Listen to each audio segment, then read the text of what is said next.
Salut à tous, aujourd'hui sur TechNesh, une nouvelle vidéo pour vous aider à choisir un vélo électrique. J'en avais fait une il y a 2 ans, mais depuis, j'en sais un peu plus sur les vélos électriques et surtout le marché a changé avec des nouvelles marques qui sont apparues. Je pourrais passer des heures à parler de vélos électriques, mais l'objectif c'est de faire un format court et d'échanger directement ensuite dans les commentaires de ma vidéo, donc n'hésitez pas à me poser des questions. Mes 5 conseils pour bien choisir son vélo électrique, c'est tout de suite sur TechNesh. Avant de rentrer dans le cœur du sujet, je préfère prévenir, mes conseils portent sur des vélos électriques urbains, pas des VTT et pas des VTC. Donc cette vidéo s'adresse principalement aux citadins.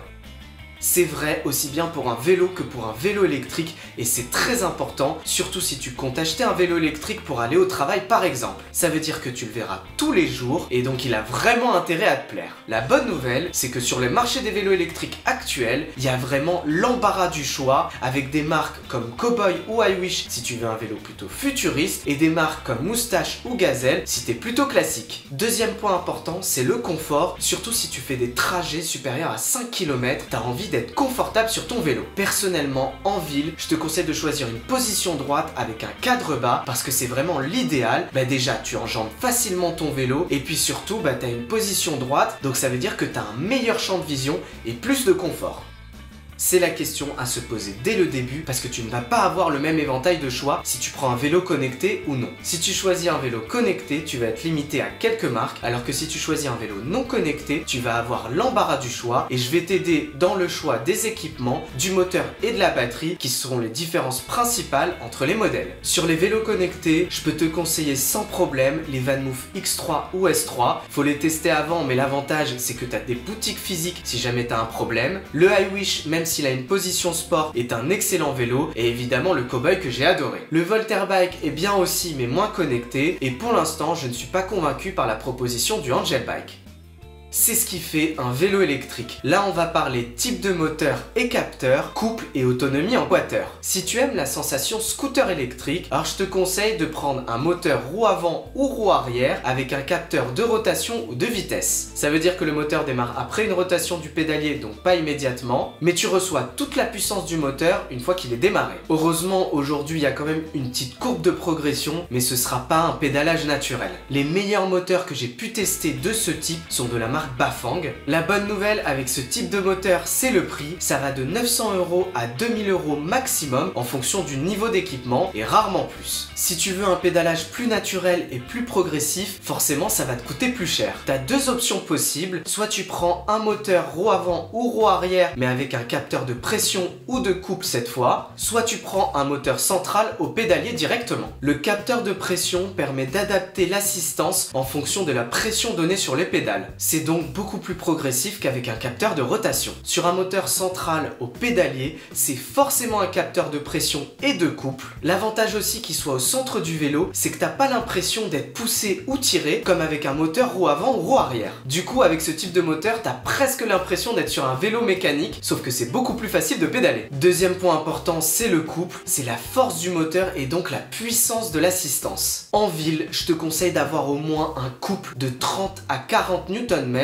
pour être tranquille. Si tu veux être un peu plus confortable, à partir de 45 Nm, c'est bien. Et si tu veux vraiment être bien aidé en montée et avoir une assistance très punchy, dans ce cas, tu peux monter jusqu'à 80-90 Nm. Avec ça, les côtes, même les plus raides, c'est comme du plat. Niveau batterie, je te conseille 360 Wh minimum pour avoir une autonomie entre 40 et 50 km. Ça dépend de beaucoup de paramètres et notamment du poids du vélo et de l'utilisateur et du chargement qu'on a, mais il n'y a pas de miracle non plus. À partir de 400, on commence à avoir des autonomies plus confortables. Et si on prend plus de 500 Wh de batterie, là on commence à avoir des autonomies très intéressantes qui dépassent les 70 km. Évidemment, si tu prends une grosse batterie, forcément ça va augmenter le poids du vélo. Dernier point, une batterie située au niveau du cadre, c'est ce qu'il y a de plus pratique en ville. Déjà, tu l'enlèves facilement et puis ça permet une bonne répartition du poids. Premier point, les freins. Un vélo électrique ça va vite, donc il faut un bon système de freinage. Le must pour moi, ce sont les freins à disque hydraulique, mais forcément, ce sont les plus chers. Les freins à disque classiques, c'est bien aussi, mais ce sera moins progressif. Bon, l'avantage par contre, c'est que ça demande moins d'entretien. Les freins à patins hydrauliques, c'est pas mal aussi, j'en avais sur le Véligo notamment, par contre ça demande vraiment beaucoup plus d'entretien. Les freins à patins classiques et les freins à tambour sont moins efficaces et donc je les trouve moins adaptés au vélo électrique. Deuxième point, la transmission. Une courroie, c'est l'idéal pour la ville, parce que ça tâche pas et puis surtout ça nécessite zéro entretien. La chaîne, c'est bien aussi, mais pense à mettre un carter dessus, déjà pour la protéger et surtout pour éviter les taches sur le pantalon. Niveau vitesse, je te conseille soit du single speed, c'est-à-dire une seule vitesse, comme ça t'es vraiment tranquille, soit des vitesses qui se passent automatiquement, comme ce que j'ai testé sur le Momentum. Si tu veux vraiment des vitesses mécaniques et si t'as le budget pour, dans ce cas-là, tu prends de la vitesse à variation continue, type Enviolo ou Nuvinci. Je t'invite à aller voir ma vidéo sur le rain bike pour en savoir plus. Sinon, t'as les vitesses dans le moyeu, type Nexus ou Sturmercher, donc ce sont des vitesses que tu passes soit à l'arrêt, soit en roulant, mais en arrêtant légèrement de pédaler. C'est très bien aussi comme système et surtout c'est beaucoup moins cher. Prends 3 à 5 vitesses maximum, c'est amplement suffisant pour de la ville. Dernière possibilité, le dérailleur, donc là tu passes tes vitesses en roulant uniquement, c'est plus fluide, mais c'est plus fragile et surtout ça demande plus d'anticipation. Je te conseille de partir sur du milieu de gamme si ton budget le permet, comme du Shimano Tegra par exemple, que je trouve plus agréable à l'utilisation que du Shimano Altus qui est un entrée de gamme.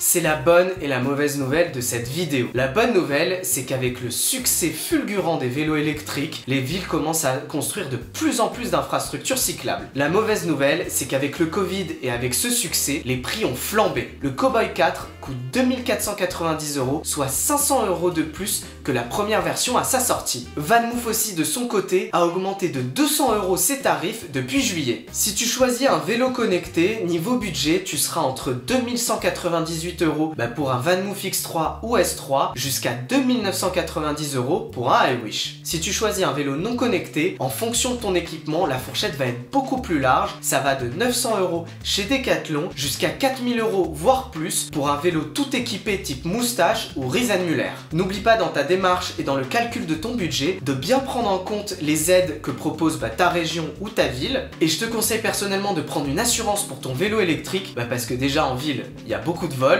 et puis surtout c'est devenu un produit très onéreux. Dernier point, si tu as envie d'avoir du service et c'est utile pour un vélo électrique, surtout si tu l'utilises très souvent, et dans ce cas-là, je te conseille d'aller plutôt l'acheter en magasin. Tu as des enseignes comme Holland Bikes qui sont très sérieux, Cyclable, mais aussi Ancel Marcel ou le magasin qui est à côté de chez toi. En plus, ils seront de très bons conseils. C'est très compliqué de choisir son vélo électrique, surtout aujourd'hui avec l'offre qui ne cesse d'augmenter. Le meilleur conseil que je peux te donner, c'est de tester le vélo électrique que tu veux acheter, surtout si tu mets un budget important. Bien sûr, dans ma vidéo, j'ai pas pu aborder tous les points, donc si tu as des questions, tu me les mets en commentaire de cette vidéo. Je veux que ce soit un vrai espace d'échange sur l'achat d'un vélo électrique. Mes 5 conseils pour acheter un vélo électrique, c'est terminé. Si vous avez aimé ma vidéo, comme d'habitude, vous mettez un pouce vers le haut qui se trouve juste en bas de la vidéo. Sinon, vous me le faites savoir aussi en commentaire. La prochaine fois, on aura toujours plus de tech, de mobilité électrique et de gaming. Mais en attendant, je vous dis à bientôt sur TechNesh.